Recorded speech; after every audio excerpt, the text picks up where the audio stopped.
What's up, guys? Clean Green on the scene, and it's supposed to rain for the next 3 days. Somehow, miraculously, my brain thought about this rain ditch right here leading into the creek, which is right down there. And sure enough, I come to check up on it, and it's filled with plastic and other litter. This is right between the 101 here in California. We already cleaned this. Our longtime followers will remember. There's some litter here to get. I'm gonna try and get all this light stuff that floats easily, that has a chance of getting into here and going into the creek, which leads into the ocean right down the block. All right, guys, we got our gloves, we got our bag, we got our safety vest. We have good protection on both sides. This is a nice, safe place and a crucial place to get all this litter up. So here we go.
That's better.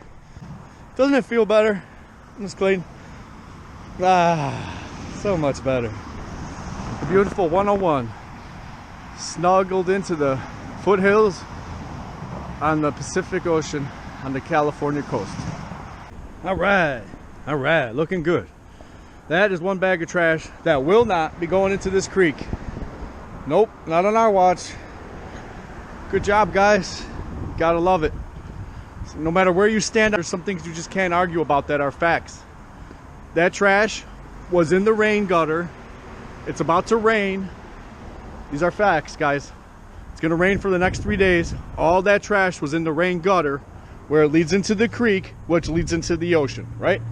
I've had arguments of people saying, oh, that's the government's job. You're just doing what the government's supposed to do. All right, that's fine. I agree. Whatever. I don't want to argue about that. What I want to talk about is who's on the ground right now.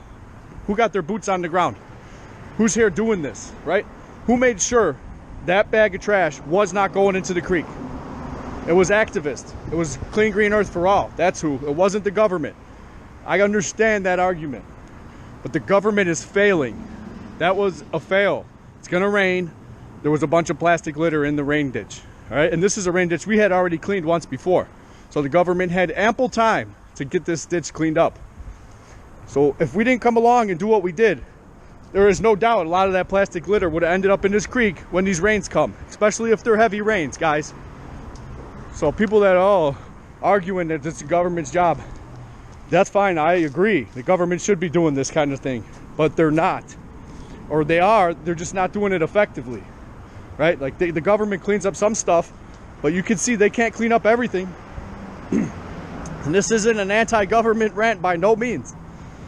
This is a example of how we're getting it done and how we are the front lines. See that's the key. Boots on the ground and being in the front lines. People can argue all day about whose job it is and why we should or shouldn't do what we're doing. Trespassing, all that can be argued. Facts are that bag of litter will not be going into the ocean, not on our watch. So if you like seeing that litter get cleaned up, you like the fact that we prevented it from going in the creek, which it had a high probability of ending up in the creek, which leads right out to the ocean a couple blocks, smash that like, smash that subscribe, show some love for Clean Green. We appreciate it, guys. Have a good one.